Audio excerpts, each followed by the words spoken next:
Hello साथियों, स्वागत है आपका अपने यूट्यूब चैनल जॉब तक में। दोस्तों, आज हम लोग पढ़ने वाले हैं एंटीबॉडी यानी प्रतिरक्षी और एंटीजन यानी प्रतिजन।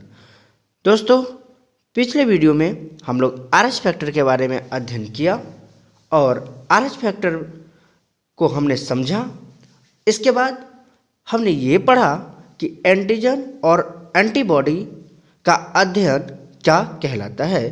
तो साथियों, चलिए इसके आगे कंटिन्यू करते हैं और पढ़ते हैं कि एंटीजन और एंटीबॉडी का अध्ययन क्या कहलाता है। तो मैंने पिछले वीडियो में बता रखा है कि एंटीजन और एंटीबॉडी का अध्ययन जो है वो सीरोलॉजी कहलाता है। साथियों, एंटीबॉडी क्या है इस बारे में हम लोग अध्ययन करेंगे। साथियों, जैसा कि हम जानते हैं कि हम सबके शरीर में क्या होता है, अनेकों प्रकार की रोग आती हैं और उन रोगों से रक्षा करना, हमारा रक्षा कौन करता है रोगों से?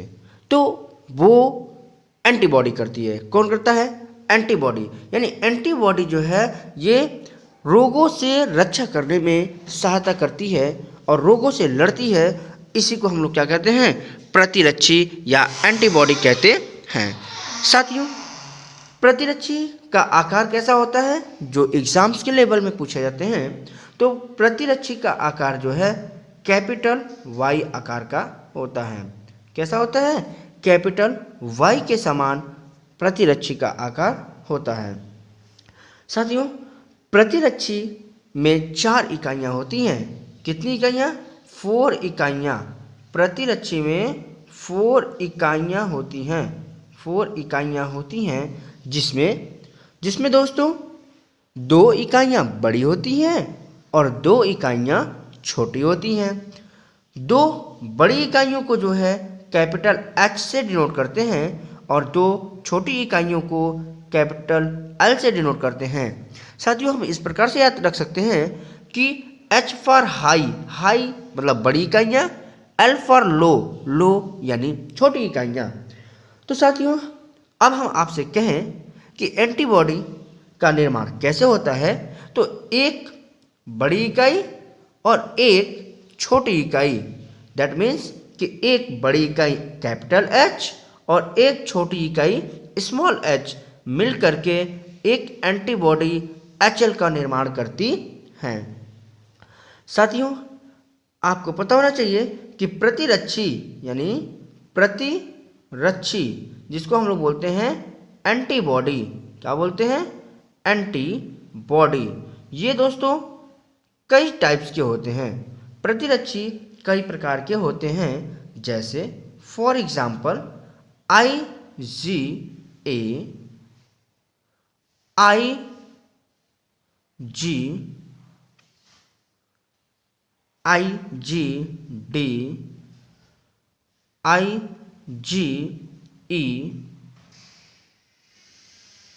और IgG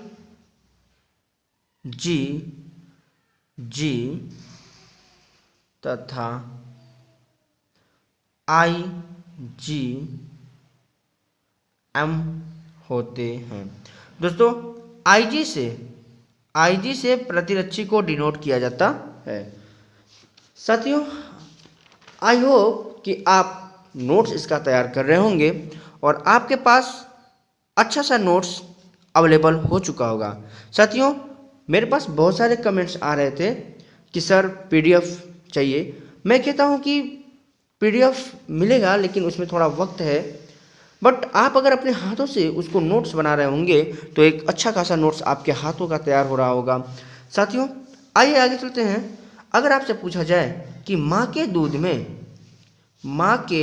दूध में कौन सा प्रतिरक्षी होता है, तो साथियों माँ के दूध में IgA प्रतिरक्षी पाया जाता है। साथियों, एग्जाम्स की दृष्टि से बहुत महत्वपूर्ण क्वेश्चन है एक, कि ऐसा कौन सा प्रतिरक्षी है जो प्लेसेंटा को पार करके भ्रूण तक पहुंच जाता है। तो साथियों IgG एक मात्र ऐसा क्या है एकमात्र ऐसा प्रतिरक्षी है जो क्या करता है, प्लेसेंटा को पार करके, प्लेसेंटा का मतलब होता है आवल या अपरा, प्लेसेंटा को पार करके कहाँ पहुँच जाता है, भ्रूण तक पहुँच जाता है। इसलिए दोस्तों आपको पिछले वीडियो में मतलब हमने RH फैक्टर जब पढ़ाया था तो उसमें हम बताए थे कि जब महिला RH निगेटिव और पुरुष RH पॉजिटिव होते हैं तो उनके संतान उत्पन्न होने के 24 घंटे के भीतर IgG का टीका लगवाना चाहिए। हालांकि और बाद में भी लगवा सकते हैं, ऐसा नहीं कि 24 घंटे के भीतर, लेकिन 24 घंटे के भीतर ज़्यादा लाभदायक होता है। और दोस्तों आगे चलते हैं तो अब यहाँ ये जो है IgG एकमात्र ऐसा प्रतिरक्षी है जो प्लेसेंटा को पार करके भ्रूण तक क्या करता है, पहुंच जाता है।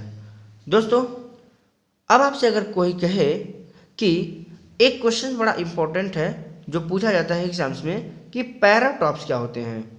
एक मिनट साथियों, आपसे पूछा जाता है पैराटॉप्स क्या होते हैं, टॉप्स या पैराटॉप क्या होता है। तो साथियों पैराटॉप क्या होता है तो आप इस बात को समझिए कि पैराटॉप का मतलब ये है कि प्रतिरक्षी यानी एंटीबॉडी का ऐसा भाग यानी वह भाग जो क्या करता है, प्रतिजन से क्रिया करता है। जैसे प्रतिरक्षी आप नोट कर चुके होंगे, अगर छूट जाता है तो वीडियो को पुश करके आप नोट कर लिया कीजिए अच्छे से। प्रतिरक्षी का वह भाग जो किससे रिएक्ट करता है या जो किससे क्रिया करता है, प्रतिजन से। तो प्रतिरक्षी का वह भाग जो प्रतिजन से क्रिया करता है क्या कहलाता है, पैराटॉप। क्या कहलाता है, पैराटॉप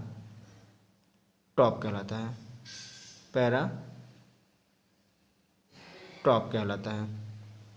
तो साथियों अब आपको एक नया नाम मिल गया कि प्रतिजन क्या है, प्रतिजन किसको कहते हैं। तो साथियों आइए समझते हैं प्रतिजन को कि प्रतिजन क्या है। अब एंटीजन को ही प्रतिजन बोलते हैं। जैसा कि आपने पिछली वीडियो में पढ़ा, जब हमने आपको ब्लड ग्रुप पढ़ाया था तो हमने आपको बताया था कि जो ब्लड ग्रुप का निर्धारण होता है वो जो है एंटीजन के आधार पे यानी प्रतिजन के आधार पे होता है। तो साथियों प्रतिजन तो एक तो ब्लड का निर्धारण करता है और दूसरा प्रतिजन क्या है, प्रतिजन देखिए वह एक प्रकार का पदार्थ होता है। प्रतिजन क्या है, एक प्रकार का ऐसा पदार्थ होता है जो बी लिम्फोसाइट में, कहाँ, बी लिम्फोसाइट मैंने आपको बताया था कि बी लिम्फोसाइट किसका भाग है, बी लिम्फोसाइट जो है, बी लिम्फोसाइट WBC का एक पार्ट होता है जो लिम्फोसाइट का भाग होता है। आपको WBC पढ़ाए थे तो मैंने बताया था कि WBC में एक कणिकामय एक अकणिकामय उसके जो है घटक हैं और अकणिकामय में दो घटक बताए थे, एक लिम्फोसाइट बताया गया था, एक मोनोसाइट बताया गया था। तो लिम्फोसाइट के भी दो भाग, एक जो है T लिम्फोसाइट होता है और एक जो है B लिम्फोसाइट होता है। तो साथियों ये है आपका, तो प्रतिजन एक ऐसा पदार्थ होता है, वह पदार्थ जो बी लिम्फोसाइट में पहुंच करके क्या करता है, प्रतिरक्षी उत्पादक करने वाले कोशिका का निर्माण करता है। कैसी कोशिका का निर्माण करता है, जो प्रतिरक्षी उत्पन्न करे, प्रतिरक्षी उत्पन्न करने वाले कोशिका का निर्माण करता है। प्रतिरक्षी उत्पन्न करने वाले कोशिका का क्या करता है, निर्माण करता है और प्रतिरक्षी उत्पन्न करने वाले को प्रेरित करता है। निर्माण करता है और प्रतिरक्षी उत्पन्न करने वालों को प्रेरित करता है, तो उसको हम लोग कहते हैं प्रतिजन कहते हैं। उसको क्या कहते हैं, प्रतिजन कहते हैं। दोस्तों आई होप कि आपको वीडियो अच्छा लगा होगा। नेक्स्ट वीडियो में हम लोग रक्तदाब, रक्तचाप और इसके बाद आगे हम लोग हृदय, रक्त परिसंचरण तंत्र, ये सारा ही एक तरफ से कंटिन्यू पढ़ते जाएंगे। दोस्तों आप पूरी तरीके से ईमानदारी से नोट्स को बनाइए, आपका एक अच्छा सा नोट्स तैयार होगा। Okay, thank you so much.